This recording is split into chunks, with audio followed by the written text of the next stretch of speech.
El Shaddai, El Shaddai, El Shaddai. Engkau yang berkuasa, Engkau yang besar, Engkau yang agung, Engkau yang mulia. Biarlah pada pagi hari ini kami semua Tuhan come to the altar. Kami datang, kami mendekat, kami menghadap kepada Engkau Allah. Kami sujud Tuhan di dalam mezbah-Mu yang kudus. Kudus, kudus, kuduslah Engkau Tuhan. Hanya Engkau yang kudus. Biar kami Tuhan di dalam ibadah ini Tuhan, kami bersama-sama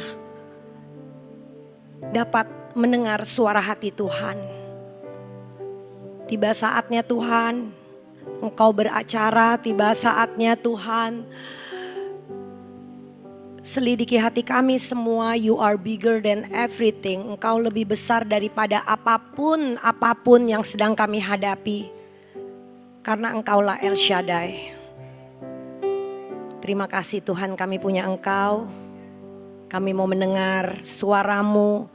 Kami mau melihat, mendengar, diteguhkan dengan janji-Mu. Bahkan kami mau memandang wajah-Mu aja Yesus. Berbicara, persiapkan kami semua yang ada di ruangan ini.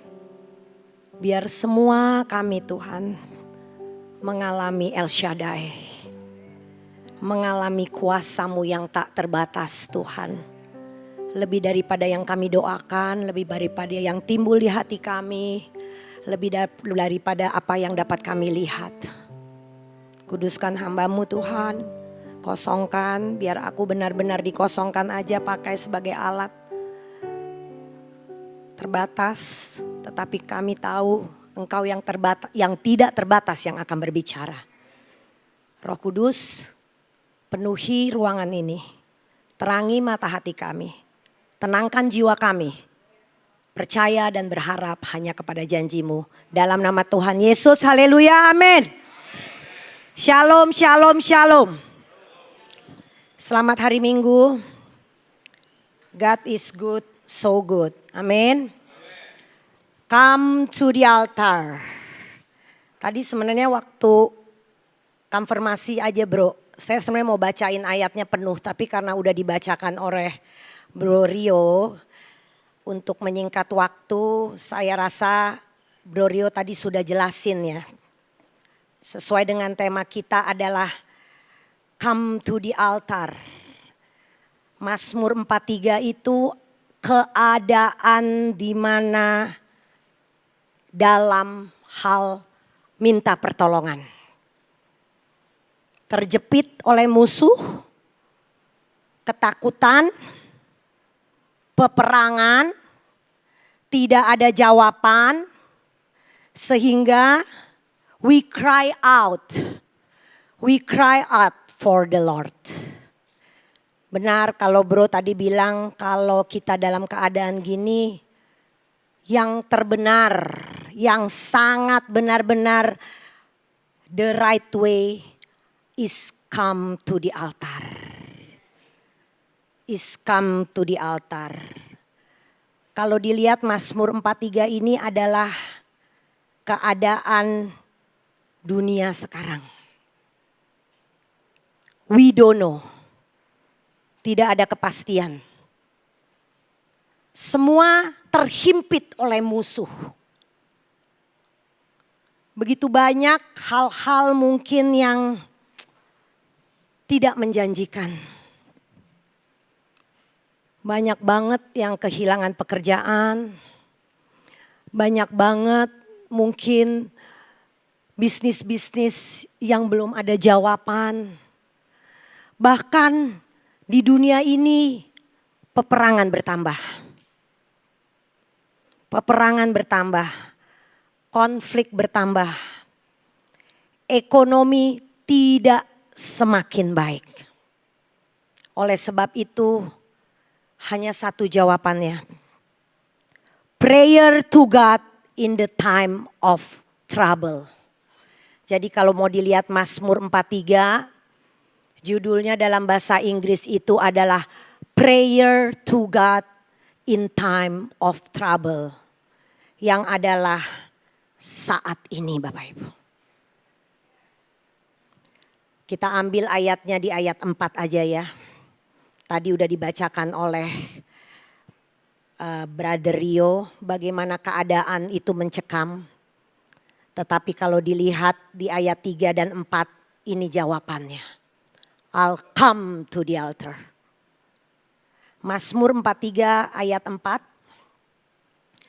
Maka aku dapat pergi ke mezbah Allah, menghadap Allah yang adalah sukacita dan kegembiraanku, dan bersyukur kepadamu dengan kecapi, ya Allah, ya Allahku. Amin. Amin. Ini adalah hal yang paling terpenting.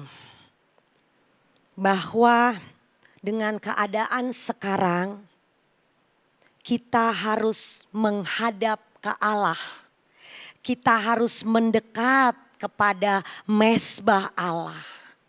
Kita harus menghampiri tempatnya yang kudus. Ini jawabannya. Bukan datang-datang ke tempat lain, curhat-curhat, bukan. Come to the altar. Jadi kalau saat ini Bapak Ibu ada di tempat ini, Tuhan benar-benar memberikan jawaban. You come to the right place. Bahwa disinilah kita akan menemukan ketenangan dan kepastian Bapak Ibu. Bagaimana caranya untuk kita come to the altar. Untuk kita menghadap Allah. Untuk kita masuk ke dalam tahta kasih karunia-Nya. Untuk kita masuk ke dalam tempatnya yang kudus. 3 hal saya mau ingatkan pada pagi hari ini. Saya ambil dari Ibrani 10 ayat 19 sampai dengan 25. Kita baca ayatnya ya. Ibrani, oke.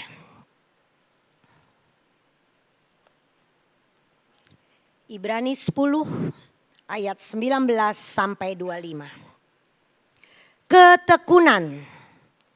Jadi saudara-saudara, oleh darah Yesus kita sekarang penuh keberanian dapat masuk ke dalam tempat kudus. Karena Ia telah membuka jalan yang baru dan yang hidup bagi kita melalui tabir, yaitu dirinya sendiri. Dan kita mempunyai seorang imam besar sebagai kepala rumah Allah. Karena itu marilah kita menghadap Allah dengan hati yang tulus ikhlas dan keyakinan iman yang teguh.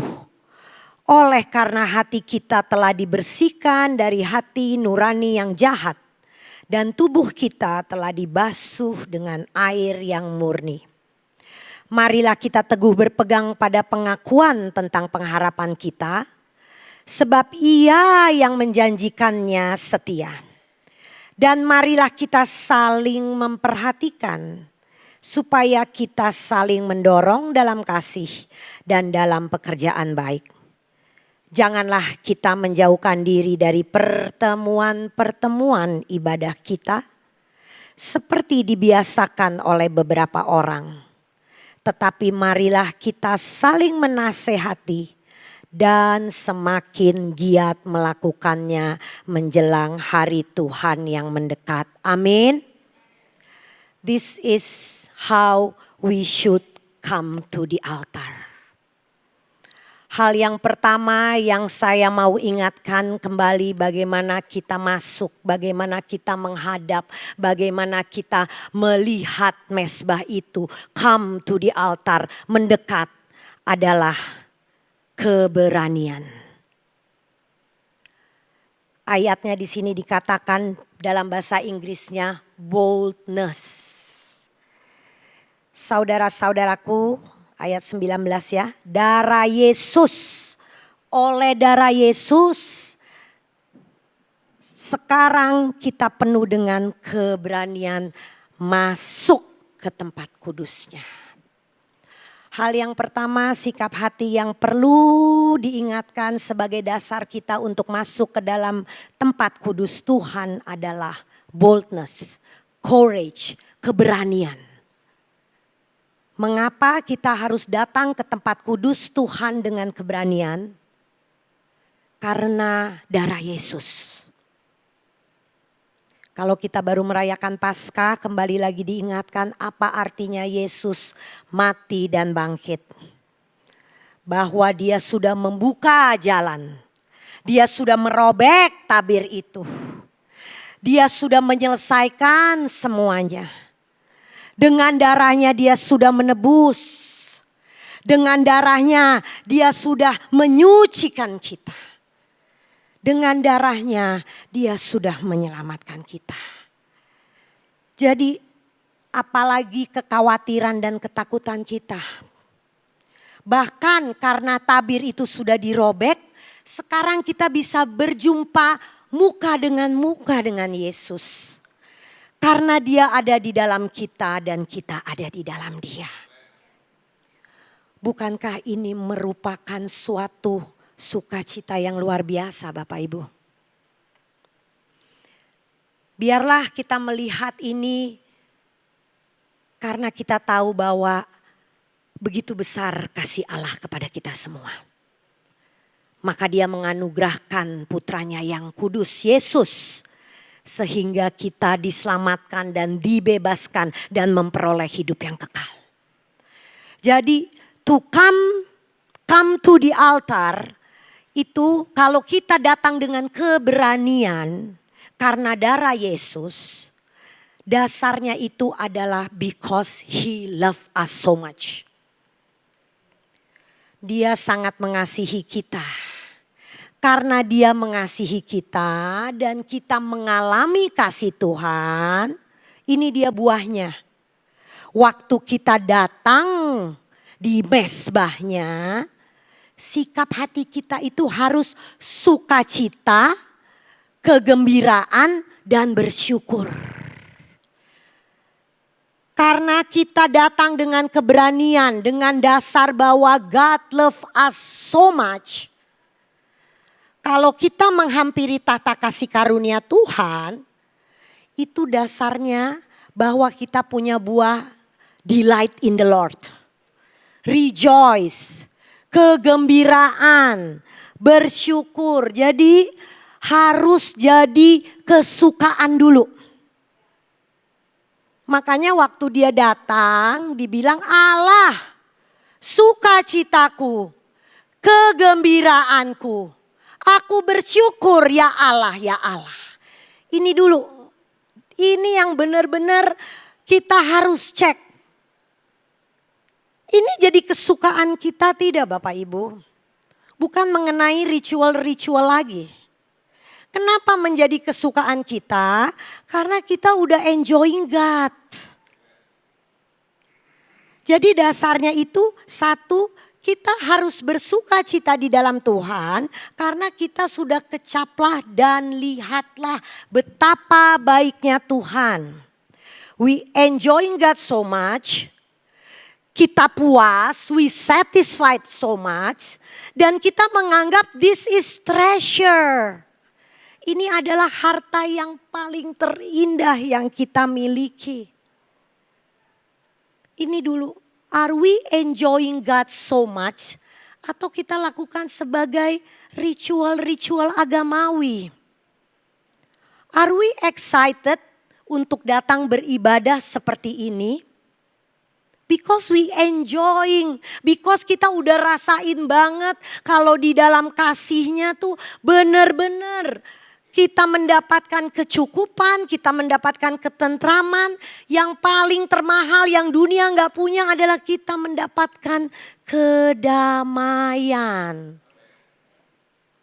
Ini yang mahal. Jadi harus sampai kepada kesukaan dulu. Saya kasih ilustrasi ya, maksudnya apa sih kesukaan. Bapak Ibu jangan bosan, saya pasti relate-nya sama olahraga lagi ya. Jadi saya tuh kan triatlet ya, berenang, sepeda, lari. Berenang itu adalah olahraga yang 10 tahun yang lalu waktu saya mulai menggeluti olahraga ini, itu yang paling saya tidak suka, yang paling saya takutin, yang paling saya tidak bisa. Tapi ini dia how we change. Mungkin Bapak Ibu saat ini bingung ya. Kalau bilang dalam hadirat dong, ayo dong enjoying God. Mungkin belum tahu, aduh gimana sih gitu. But aku dapat contoh tuh mengenai saya berenang gitu. Pertama kali gak suka banget. Tapi 2 tahun, 3 tahun deh. Ini menjadi olahraga yang saya paling suka. Paling suka, karena kenapa? Ternyata harus dimulai dulu untuk tekun ya Bapak Ibu. Memang tekun kadang-kadang tobat kumat. Saya percaya deh bahwa ini adalah kalimat yang mungkin udah bosen banget orang-orang yang ketemu saya. Tekun aja. Sometimes we don't understand kenapa harus ngerjainnya. Baca firman aja bro. Mulai dari devotional sis. Udah bosen banget, kayaknya simple ya. Setiap orang yang datang ke saya tuh saya gak kasih jawaban-jawaban yang hebat kok. Kenalin Tuhan aja. Mulai kecil. Saya pun gitu waktu berenang. Saya coba tapi saya tekun aja mulai kecil. Tiba-tiba saya baru ngerasain enaknya. Ternyata olahraga ini adalah olahraga yang paling tidak ada, jarang gitu injure. Tiba-tiba saya ngerasa wow ternyata di air itu above all enak banget. I can hear the voice of God tuh kenceng banget karena gak berisik ya. Only me with God. Ternyata di air itu badan saya, pikiran saya semua tuh kayak bener-bener healing gitu. Kayak kebasuh, kayak ringan. Nah ini dia yang namanya udah dapet esensi kecaplah dan lihatlah. Nah kalau itu udah jadi kesukaan, gak usah disuruh-suruh. Mungkin kalau ada yang nelpon saya Jumat gitu ya siang-siang, orang makan siang, kalau saya di kolam. Apa sih kayak gak ada, saya gak disuruh-suruh, ini sebenarnya bukan waktunya les. But this is my time gitu. Saya seneng banget, suami saya sampai geleng-geleng, pagi udah pergi, gak dipaksa loh. Because I like it, I enjoy it, menjadi kegembiraan saya gitu. Biarlah akhirnya enjoying God itu harus sampai level ini dulu. Dan kita gak bisa tobat kumat. Karena udah jadi kesukaan. Terus kita udah jadi kegembiraan, my favorite. Harus sampai kayak gitu loh. Apakah favorite kita masih favorite yang lain gitu? Delight in the Lord is my favorite. Menjadi treasure, gak ada harta-harta yang lebih penting daripada bersuka cita di dalam Tuhan. Karena benar kok, apa sih hal-hal di dunia ini? And you know what? Waktu kita delight in the Lord, waktu kita punya kesukaan di dalam Tuhan, ternyata ini makanannya jiwa. Ini yang kita sering salah. Kita sangka kalau kita banyak uang, kita udah beres dengan pekerjaan, kita sangka jiwa kita beres-beres aja. Makanya di ayat Mazmur 43 yang keempat kan dia baru kasih tahu dia menghadap ke mezbah. Tetapi di ayat kelima dia kasih tahu juga, mengapa engkau tertekan, hai jiwaku, dan mengapa engkau gelisah di dalam diriku? Berharaplah kepada Allah, sebab aku bersyukur kepadanya penolongku dan Allahku. Jadi makanan jiwa itu ternyata adalah waktu kita suka banget sama Tuhan. Enjoying God. Enjoying His love. Enjoying His grace. Not only enjoying His blessing. Terlalu kecil kalau kita hanya melihat mengenai yang kelihatan. Karena ini makanan jiwa. Dan satu hal, kenapa kita itu perlu memberi makanan kepada jiwa, kepada hal-hal yang kekal. Kalau dikatakan, mengapa engkau gelisah jiwaku? Percayalah dan berharaplah, bersyukur lagi. Dia Allah dan penolong. Itu adalah pengenalan akan Tuhan, Bapak Ibu. Kekekalan. Kekekalan. Kenapa kita harus kasih jiwa kita dengan makanan yang kekal? Bukan yang kelihatan. Karena satu hal pada dasarnya itu Tuhan itu memberikan kekekalan di hati kita. Ini dulu dasarnya. Jadi memang jiwa itu cari makanan mengenai pengenalan Tuhan. Firman Tuhan dikatakan di Pengkhotbah 3 ayat 11. Ini waktu dikatakan ada musim menangis, musim melahirkan, musim ya. Tetapi dikatakan di sini bahwa Ia membuat segala sesuatu indah pada waktunya. Bahkan Ia memberikan kekekalan di dalam hati mereka. Tetapi manusia tidak dapat menyelami pekerjaan yang dilakukan Allah dari awal sampai akhir. Maksudnya apa? Everything yang kita lihat ini Bapak Ibu, whatever it is, musim. Mungkin di dalam musim keberhasilan, musim kekurangan, musim kesedihan, musim kesendirian, musim memberi, musim. Kita gak bisa selamin. We don't know. Kita gak ngerti, dibilang di situ bahwa tetapi manusia tidak dapat menyelami pekerjaan Tuhan. We don't know. Khusus untuk sekarang ini, we don't know. Kita gak ngerti apa yang terjadi di dunia ini Bapak Ibu. But we know who is God. Ini yang harus kita pegang. Gak usah berisik dengan we don't know-nya. Karena memang udah dibilang dalam firman ini bahwa manusia tidak dapat menyelami. Nanti kita burn out, nanti kita capek kalau kita tanya, kenapa ya kok sekarang saya begini? Kenapa ya kok sekarang saya ditinggalkan? Kenapa ya kok sekarang saya kekurangan? We don't know. But Tuhan memberikan kekekalan di hati. Kenali Dia. Kalau masih bingung apa sih kekekalan? Hidup yang kekal adalah mengenal Dia dengan benar. Ini dia. We don't know, but we know who is our God. Amin. Amin. Jadi, yuk mari kita kembali lagi menyadari bahwa tidak ada alasan mengapa kita harus datang dengan keberanian. Because we know to know God. Kita gak ngerti apa yang terjadi. Bahkan Mazmur itu katakan, aku dungu seperti hewan aku di dekatmu.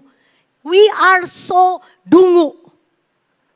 Dunia ini udah memang akan terjadi kita akan menjadi orang yang dungu. Karena gak ada hitung-hitungannya. But Mazmur 73 ayat 22 katakan, waktu kita tahu kita dungu, kita tidak mengerti seperti hewan kita di dekat Tuhan. Tetapi aku tetap dekat denganmu, engkau memegang aku dengan tangan kananmu. We don't know, but aku hanya mau dekat dengan Tuhan. Come to the altar. Come to the altar. Kita butuh firman. Apa itu come to the altar? Kita butuh mengenal Dia. Dunia gelap, tetapi hanya satu yang dapat menerangi kegelapan dunia. Firman. Hanya firman yang bisa menjadi terang bagi kaki kita. Hanya firman yang bisa menjadi pelita bagi jalan-jalan kita yang sekarang ini udah belok, belok, belok, belok. Oleh sebab itu waktu dia bilang come to the altar, ayat Mazmur yang ketiganya ya, atasnya. Itu dikatakan bahwa terang dan kasih-Mu yang menuntun aku. Jadi kalau kita bisa nyampe ke dalam mezbah Tuhan, kita butuh terang dan kasih Tuhan. Kita butuh firman. Kenapa gak pernah nyampe-nyampe dalam hadirat Tuhan? Karena kita tidak pakai terangnya Yesus. Gak ada terang lain, dia adalah terang yang ajaib. So waktu kita mau datang, come to the altar, bergaul intim dengan firman. Gak ada jalan lain. Hal yang kedua dikatakan di sini di Ibrani bahwa ayat yang ke-22 bro. Dikatakan bahwa bagaimana we come to the altar. Marilah kita menghadap Allah dengan hati yang tulus, ikhlas dan keyakinan iman yang teguh. Hati yang tulus, ikhlas dan keyakinan iman yang teguh. Kita nih semua manusia cilaka Bapak Ibu. Hati kita tuh berantakan sering banget. That's why kita butuh Yesus. Karena hanya dia yang bisa menyucikan, hanya dia yang bisa mentahirkan, hanya dia yang bisa menguduskan. Dan satu hal saya mau ingatkan bahwa God is bigger than our heart. Tuhan lebih besar daripada hati kita. Tuhan lebih besar daripada apapun. He knows. Tidak ada yang tersembunyi. Bahkan kadang-kadang dia lebih tahu daripada kita loh. Hati itu kan sering menipu ya. Ngek-ngok gitu. Tapi God knows. So if we want to come to the altar, we have to surrender. Give it all to God. Jangan kasih kosong-kosong lagi. Beri semua ruang. Sama kalau Tuhan mau masuk gitu ya, kayak ada garong nih. Ada apa tuh yang masuk ke rumah tuh. Kalau yang ini jangan dibuka ya gitu. Sering ya, taunya ini yang paling berharga. Dibuka pasti. Nah begitu kita sama Tuhan. God, I want to follow you. This. But this gak mau Tuhan. No, He is bigger than our heart. Proses ya. Saya juga gak mengatakan saya udah semua I surrender, but sometimes gak gampang. Tapi satu hal loh, Tuhan tuh seneng banget sama pertobatan kita. Dia suka banget. Dan bahkan why we have to come to the altar. Karena waktu kita datang di dalam hadapannya, dia yang akan menenangkan hati kita. 1 Yohanes 3 ayat 19 sampai 20. Demikianlah kita ketahui bahwa kita berasal dari kebenaran. Demikian pula kita boleh menenangkan hati kita di hadapan Allah. Sebab jika kita dituduh olehnya, Allah adalah lebih besar daripada hati kita serta mengetahui segala sesuatu. This is come to the altar. Kenapa kita harus kasih semuanya? Karena waktu kita kasih semuanya, pasti dia akan menenangkan hati kita, dia akan bersihkan, dia akan murnikan, dia akan tahirkan, dia akan sucikan. Sehingga dia yang bekerja, we don't know, but He knows all. Ini surrender artinya. Nggak ngerti. Aku dungu. Seperti hewan, aku ada di dekatmu Tuhan. We don't know, but I want to come. Aku mau dekat. Aku mau tetap dekat dengan Tuhan. Sebab hanya Dia yang tahu Bapak Ibu. Give it everything to God. Mendekat. Come to the altar. Mendekatlah maka Dia akan mendekat. Yakobus 4 ayat 8 katakan, mendekatlah kepada Allah dan Ia akan mendekat kepadamu. Tahirkanlah tanganmu, hai orang-orang berdosa, dan sucikanlah hatimu, hai kamu yang mendua hati. Ternyata once we come to the altar, disitulah Dia sucikan kita. Disitulah kita ditahirkan. Disitulah kita dikuduskan. Yuk, we come to the altar. We surrender. Kenapa kita harus menyerahkan? Karena disitulah Dia akan menguduskan. Disitulah Dia akan menyucikan. Disitulah Dia akan menahirkan. Gak ada alasan lain. Hal yang terakhir, yang ketiga. Come to the altar adalah hidup dalam rumah Tuhan. Komunitas GBI Kenisa. Firman Tuhan di Ibrani 10 dikatakan ayat 24 sampai 25. Dan marilah kita saling memperhatikan supaya kita saling mendorong dalam kasih, dalam pekerjaan baik.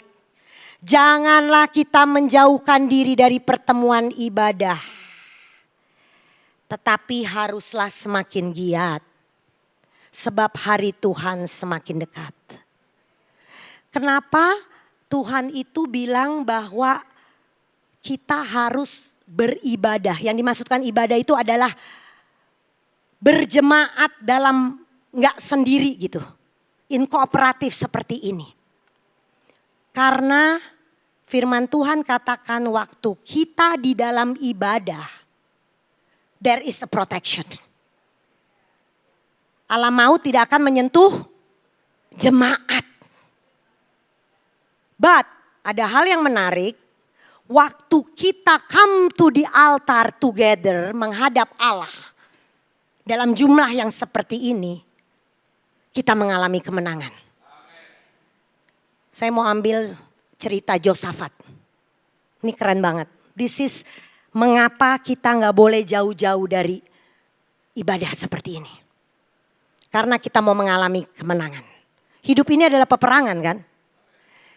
Jadi Yosafat itu mungkin saya kasih jalan ceritanya aja. Dia itu adalah raja orang Yehuda ya. Jadi waktu itu dia harus berperang. Berperang melawan musuhnya itu banyaknya minta ampun. Ya. Tetapi satu hal saya mau mengingatkan lagi bahwa yes, we don't know. Hidup ini semua peperangan ya.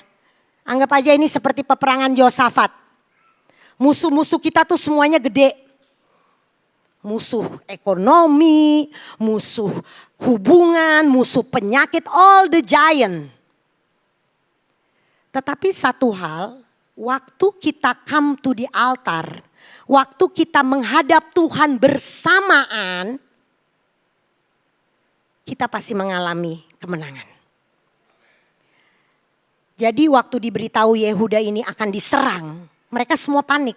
Karena musuhnya besarnya minta ampun. Tetapi apa yang dilakukan Yosafat? Dia memilih untuk mencari Tuhan dulu. Rajanya dulu pimpin nih. 2 Tawarik 20 ayat 13 di sini dikatakan 2 Tawarik 20 ayat 13.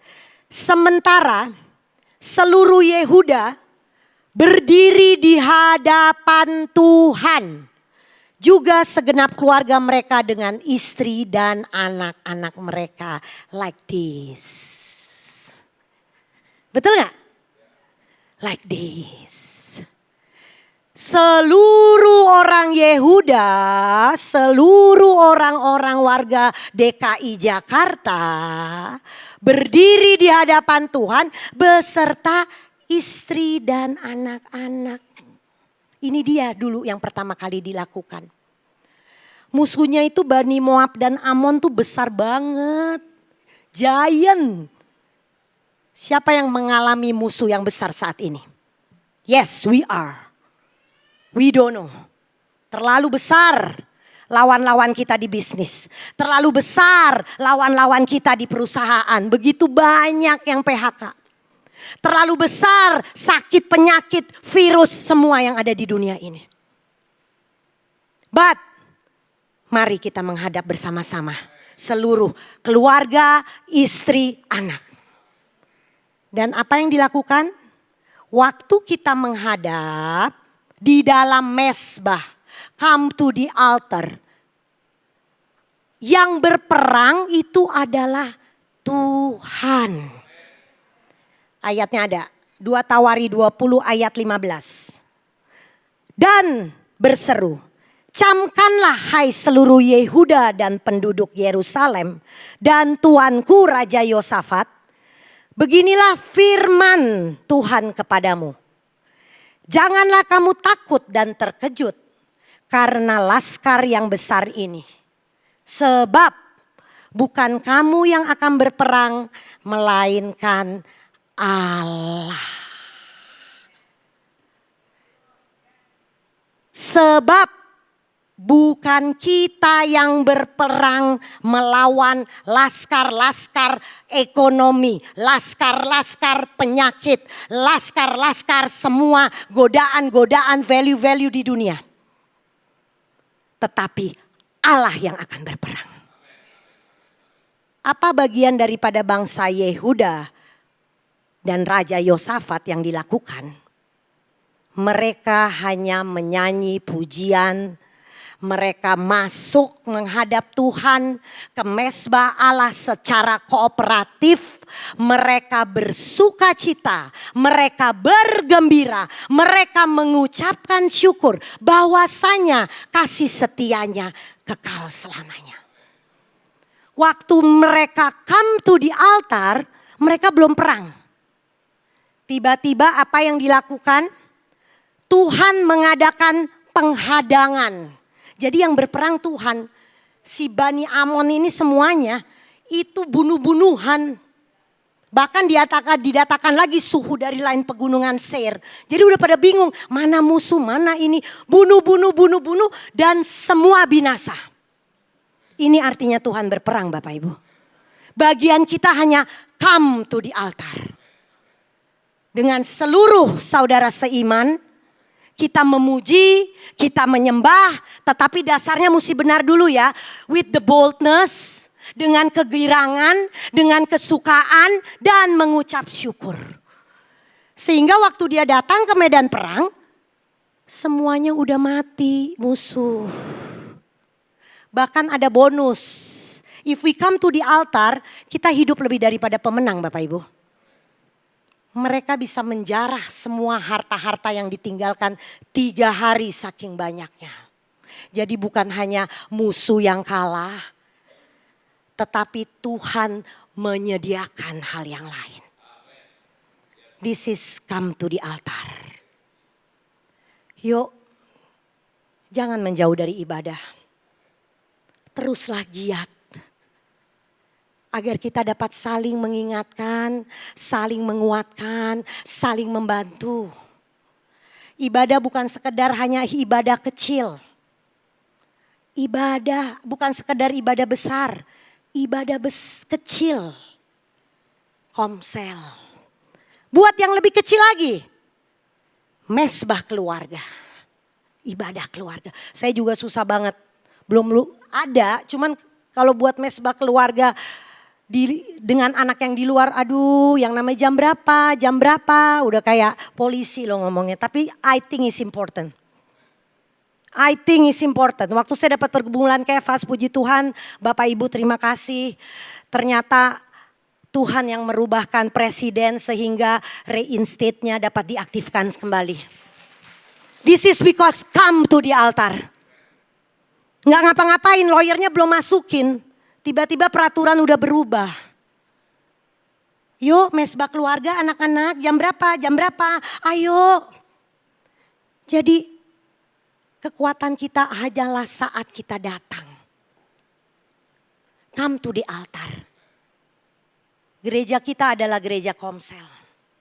Udah banyak banget pertumbuhannya luar biasa. Saya ingatkan, ayo semakin giat. Karena hari Tuhan sudah dekat. Enggak sia-sia. Sepertinya kecil ya, cuman datang. But there is a power di dalam altar. Di dalam persekutuan, di dalam komunitas Tuhan. There is a power and there is a protection. Jadi biarlah Bapak Ibu kita ingat lagi bahwa we don't know. Kita nggak ngerti. Nggak bisa kita mengerti dengan akal pikiran kita apa yang terjadi di dunia ini. Tetapi satu hal, marilah kita masuk, datang, mendekat kepada altar. Karena disitulah kita akan mengalami kemenangan. Amin. Come to the altar, seluruh jemaat GBI Kenisa. Setia aja, setia aja, setia aja. Setia cari Tuhan, setia berkomunitas, setia beribadah setiap hari Minggu dengan sukacita dan kegembiraan dan pengucapan syukur. Amin. Mari kita berdoa. Lord, we don't know Lord. Hamba berdoa khusus untuk seluruh jemaat di tempat ini Tuhan. Benar Tuhan, seperti di Mazmur 43. We just want to cry out. Kami hanya mau berseru untuk pertolongan. We don't know, tetapi mata kami mau memandang kepada Engkau Tuhan. Hanya Engkaulah kekuatan, hanya Engkaulah jawaban, hanya Engkaulah kedamaian, hanya Engkaulah kepuasan. Bagimu tidak ada yang mustahil. Aku berdoa untuk seluruh jemaat di sini. Banyak hal yang mereka gak mengerti apa yang mereka alami saat ini Tuhan.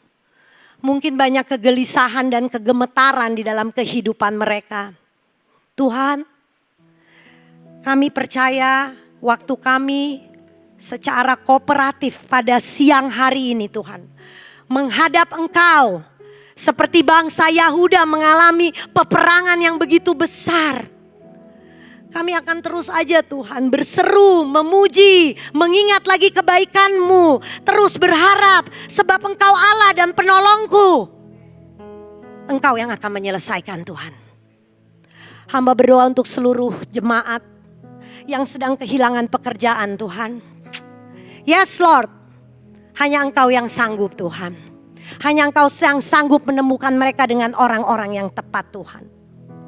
Buat mereka selalu lebih tekun, lebih sabar lagi, bahkan bersuka cita hanya di dalam Tuhan. Aku berdoa untuk seluruh para bisnismen, para pengusaha yang sedang menunggu jawaban atau tidak ada kepastian, we don't know. Tapi satu hal Tuhan, Engkau Allah yang membuka jalan.